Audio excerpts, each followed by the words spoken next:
Good morning बच्चों। Good morning teacher. मैं Shweta PTC batch 2014 type 5 की शिक्षक प्रशिक्षु हूँ।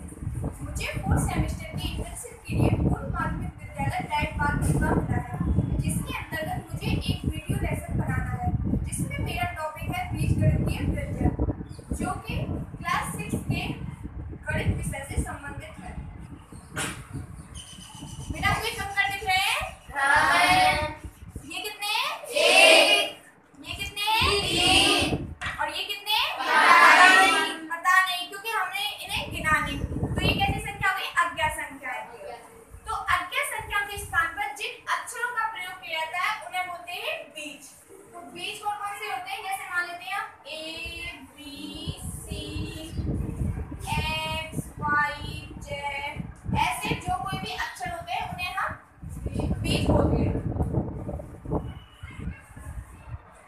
बीज को हम अब एक गतिविधि के माध्यम से समझते हैं। ये आपको फ्लैश कार्ड दिख रहे हैं सबको? Yes ma'am. बेटा आप खड़े हो जाओ। अभी हमने बीज के बारे में बताया ना? बताओ इनमें से बीज कौन कौन से हैं? Ma'am X Z B A. Very good. ताली लगाने के लिए। अब हम जानेंगे पद के बारे में। तो पद क्या होता है? किसी आंशिक संख्या या अक्षर संख्या या इनके गुणनफल या भागफल को पद बोलते हैं। अब हम पद को एक गतिविधि के माध्यम से समझेंगे। अंजलि आप खड़े हो जाओ। बेटा इनमें से आंशिक संख्या कौन सी है? 7 और 4। Very good. ये कौन सी है हमारी आंशिक संख्या? बेटा अब इनमें बताओ अक्षर संख्या कौन सी है? बी और सी। कौन सी है? बी और सी। Very good.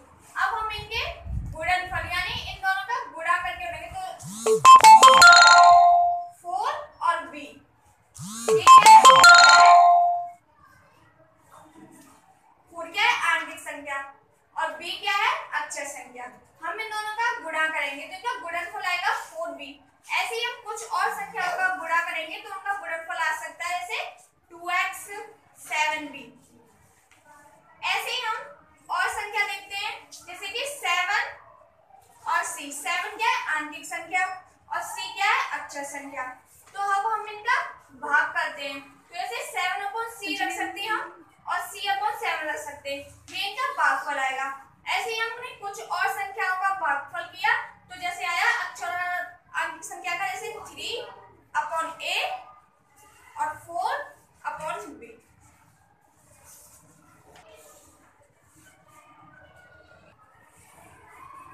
अभी हमने जाना आंशिक संख्या या अक्षर संख्या या इनके गुणनफल या भागफल को पद कहते हैं। क्या कहते हैं? पद। अब हम पढ़ेंगे चर और अचर के बारे में। तो चर किसे बोलते हैं?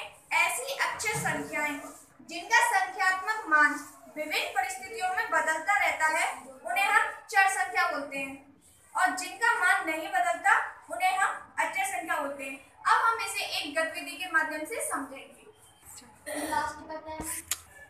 बेटा इधर आओ जल्दी। देखो ये तुम्हें कंकर दिख रहा है ना? अभी हमने यहाँ 2 कंकर रखे। अब इसके दुगने कितने होंगे? 4। रख के बताओ। अभी यहाँ मैंने 3 कंकर रखे, तो इसके दुगने कितने होंगे? 6। रखो। Very good. अब मैंने यहाँ रखे 4 कंकर, तो इसके दुगने कितने हुए? 8। गिन रखो। Very good. अभी हमने यहाँ देखा यहाँ क्या बदल रहा है? Very good. और क्या नहीं बदल रहा? दुगना। ऐसे ही चर और अचर में होता है। चर में क्या होता है? विभिन्न परिस्थितियों में इनका मान बदलता रहता है, लेकिन अचर में नहीं बदलता। तो जो बदल रहा है वो क्या हुए? चर संख्या, और जो नहीं बदलता तो वो अचर संख्या। हम पढ़ेंगे बीजीय व्यंजक के बारे में। तो आप देख रहे हो, इन सबको देख रहे हो, इनमें देखो 5x² जो कि चर या अचर से मिलकर बना है, 7b जो कि पद है, और 4 ये भी एक पद है। ये सब क्या है? पद है। और इनमें मौलिक गणितीय संख्याएं। मौलिक गणितीय संख्या कौन सी होती है? जैसे जोड़, घटाव,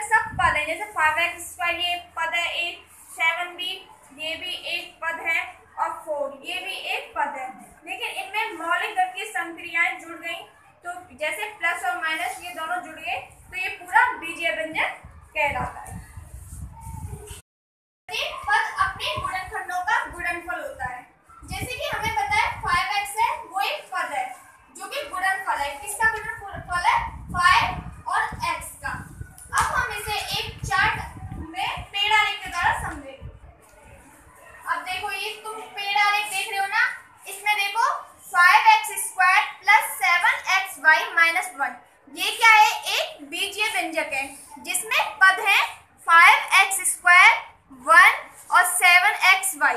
ये क्या है? पद है जो कि गुणनफल है किसके? अपने गुणनखंडों के। इनके गुणनखंड कौन से हैं? 7xy 1 का 1 है और 5x²। इसमें कितने x हैं? 2x है। तो यहाँ आप देखते हैं 5 एक x और 2x। तो ये क्या है? पद हो गई है और ये इनके गुणनखंड हो गए। तो हमने अभी क्या पढ़ा था? प्रत्येक पद अपने गुणनखंडों का गुणनफल होता है। अब हम सजातीय और विजातीय के बारे में पढ़ेंगे। सबसे पहले हम इसे एक उदाहरण के द्वारा समझते हैं। बेटा आप लोगों को इनमें कोई अंतर दिख रहा है?